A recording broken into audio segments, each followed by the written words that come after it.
자, 월 200으로 차량 구매 정말로 가능할까요? 정답은 바로 사도. 차에 중독되는 순간 카페인. 월 200으로 차량 구매 가능할까? 사실 이 질문에 대해서 생각을 해본 건 별 이유는 아니에요. 제가 차를 판매를 하는 사람이다 보니까 주변에서 많이 물어봅니다. 나 이 차 사려고 하는데 어떻게 생각해? 나 이 차 사도 될까? 근데 중요한 건 이런 사람들 중에 뭐 돈 많은 사람도 있겠지만 사회초년생 월 200 정도 받는 사람도 이런 질문을 한다는 거예요. 사실 내가 이제 돈을 벌기 시작하니까 사고 싶은 걸 사고 싶잖아요. 그 중에서 사실 차는 있으면 정말 편리해요. 내가 가고 싶은데 어디든 갈 수 있기 때문에 사실 돈을 벌기 시작하면 차에 눈이 돌아가는 건 어쩔 수 없는 선택입니다. 중요한 건 근데 월 200이라는 거죠. 월 200 실수령액으로 따지면 얼마인지 아세요? 비과세액, 뭐 식대 이런 금액을 다 빼면 1년 연봉으로 따져봤을 때 2,800입니다. 연봉 2,800. 사실 연봉 2,800이면 작지는 않은 돈이에요. 근데 중요한 건 2,800이어도 월 200이라는 금액이 중요하다는 거죠. 생각보다는 적진 않죠. 그럼 우리가 이 돈으로 어떻게 차량을 구매할지 한번 생각을 해봅시다. 당연히 차는 사회 초년생의 기준 첫 차 바로 아반떼로 갈 거고요. 당연히 직장에 취직했으니까 모아둔 돈은 없겠죠. 그래서 풀할부로 갑니다.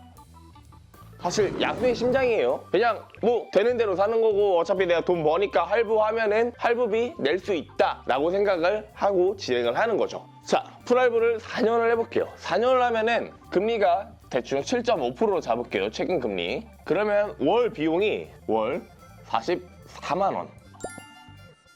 월 44만 원으로 잡혀요. 자, 근데 차를 사면 차 그냥 뭐 구경만 할 거예요? 아니죠. 차 샀으니까 신나게 달리겠죠. 그러면 연 주행거리 대충 2만 킬로미터를 탄다고 가정을 하면은 한 달에 유류비 17만 원이 나와요. 근데 차 샀으면 또 기름값만 내고 탈 거 아니잖아요. 우리가 차를 사면 뭘 하죠? 바로 보험을 가입을 해야죠. 보험.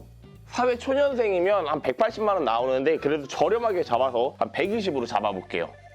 그러면 한 달에 10만 원. 그러면 10만 원, 17만 원, 44만 원. 그러면 한 달에 기본 금액만 71만 원. 71만 원이 나와요. 자, 200 버는데 71만 원을 차량에 투자를 해야 되는 셈이죠. 근데 우리는 또 차가 고장나면 차를 수리도 해야 되고 차에 대한 세금도 내야 되고 그런 걸 다 따져봤을 때 결론적으로 월 3분의 1, 많게는 2분의 1 내가 버는 돈의 반을 차량에 투자를 해야 되는 셈이에요. 근데 또 이러면 주변에서 야, 할부는 비싸. 장기 렌트로 사. 장기 렌트로 사면 어린애들은 보험도 저렴해서 괜찮아. 너 어차피 초기 비용 안 내잖아. 그러니까 좀 더 저렴한 장기 렌트로 해. 그래서 이제 장기 렌트로 알아보려고 문의를 줍니다. 저기 그 장기 렌트로 하면은 할부보다 싸다고 해서요. 그래서 장기 렌트로 금액을 내보면 똑같은 조건으로 따져봤을 때 장기 렌트는 57만 원이 나옵니다.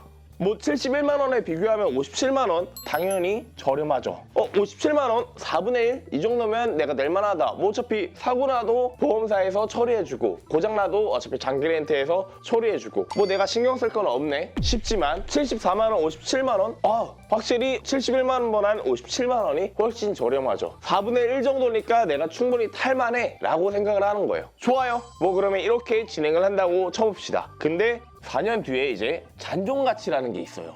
할부는 내가 월 할부 금액을 4년 동안 내면 내 차가 완벽히 됩니다. 근데 중요한 건 장기 렌트는 내가 4년 동안 57만 원을 내도 4년 뒤에 잔존가치라는 게 있어요. 아반떼 4년 타면 대충 잔존가치 뭐 40%에서 50% 잡혀요. 차량가 뭐 2천만 원 기준이라고 치면은 내가 4년 뒤에 1,000만 원을 내야 돼요. 근데 내가 월 200 벌고 4분의 1을 내고 이 외에도 뭐 생활비, 연인이 있다면 데이트비 뭐 이런 거 다 쓰다 보면 4년 뒤에 1,000만 원 모을 수 있을 것 같아요? 안 돼요. 제가 봤을 때 이렇게 돈을 쓰는 사람은 4년 뒤에 1,000만 원을 절대 못 모읍니다. 그럼 어떻게 되는 거예요? 4년 동안 그냥 장기 렌트 대여해서 타다가 차도 날리고 돈도 날리고 아무것도 없게 되는 거죠. 심지어 중요한 건 지금 제가 낸 견적은 아반떼 제일 깡통 기준의 금액이라는 거예요. 근데 차 사고 싶으면 보통 어떻게 하죠? 나 이 차 사려고 하는데 나 이 옵션 괜찮아. 이 옵션 괜찮아 하면서 옵션 하나씩 넣죠. 그러면서 내가 원래 1,700원 보려 했다면 한 2,000, 2,200까지 올라가게 되는 거예요. 그러면 당연히 뭐 10만 원, 20만 원 더 올라가서 장기 렌트도 한 뭐 70만 원 나오겠고 할부는 뭐 80만 원, 90만 원까지 나오게 될 수도 있다는 거죠. 그리고 또 차만 타고 놀 거 아니잖아요. 차 있으면 또 뭐 욕심나요? 물론 제 구독자분들은 다 연애 안 했으면 좋겠지만 연애를 어쩔 수 없이 한다. 이거보다 돈을 더 쓸 수밖에 없게 되는 거예요. 그래서 저는 정말 웬만하면 차를 사지 말라고 얘기해주고 싶어요. 그리고 주변에 사회초년생 뭐 월 한 200, 300 버는 친구들한테 이 영상 보여주고 야 봤지? 너 차 사지 마. 이 사람도 얘기하잖아. 전문가들이 얘기하는데 너 지금 이 돈에서 이 계획을 짜봤을 때 너가 이 돈 모을 수 있을 것 같아? 이렇게 솔직하게 얘기해주세요. 안 그러면 친구 그냥 카푸어 만드는 셈이에요. 돈은 모으면 모을수록 쌓이게 되고 돈을 모아서 나중에 좀 더 여유롭게 할부 금리도 뭐 7.5% 말고 3%, 4%대로 좀 더 저렴하게 구매할 수 있는 방법들 많으니까 지금은 좀만 참고 돈을 더 모아서 좋은 차 타세요. 아반떼 말고 뭐 그랜저, 뭐 제네시스 이런 거 나중에 언제든 탈 수 있거든요. 그러니까 월 200 벌고 계시다면 차는 솔직히 말해서 구매를 안 하는 걸 추천드리고 싶어요. 근데 이 영상을 봤는데도 나는 차를 꼭 사야겠다. 그럼 그냥 차 사세요. 아니 사람들이 다 설득하는데 이 영상 보는 이유는 그냥 나 이런 거 봐도 차 살 거야 라고 혼자 자기 합리화하려고 보는 거니까 결론적으로 이 영상을 봤는데도 차를 사고 싶다 하시면 그냥 차를 사는 게 맞습니다. 아니면 정말 차를 사고 싶다 하시면 정말 체계적으로 자금 계획을 짜시는 걸 추천드려요. 방금 말씀드린 것처럼 내가 월 200 벌었을 때 71만 원을 투자한다. 그럼 다른 거에서 얼만큼을 내가 줄일 수 있지? 이런 확실한 그 3년, 4년, 5년 동안의 장기 계획이 있다고 하시면 차를 사도 돼요. 근데 그런 게 아니라 그냥 무작정 나 이제 돈 벌기 시작하니까 차 사야겠다. 이런 거라면 절대 사지 말라고 말씀드리고 싶습니다. 이상으로 월 200을 번다고 했을 때 차를 구매해도 될까에 대해서 한번 얘기를 해봤고요. 차는 정말 솔직히 말해서 필수품이 아니라 자기 만족의 물품이에요. 그렇기 때문에 내가 월 200을 벌어도 뭐 170, 180을 내서 차를 타고 싶다면 그리고 그렇게 해서 내 자기 만족이 정말 크다면 차를 사도 되는 게 맞지만 그런 게 아니라 그냥 단순히 생각만 해서 차를 사야겠다라고 하셨다면 좀 더 신중하게 생각을 해보는 걸 저는 한 번 더 그리고 또 한 번 더 추천을 드리고 싶습니다. 오늘도 영상 재밌게 보셨다면 좋아요, 구독은 한번 꼭 해주시고 다음에도 좋은 영상으로 다시 한번 찾아뵙겠습니다. 감사합니다.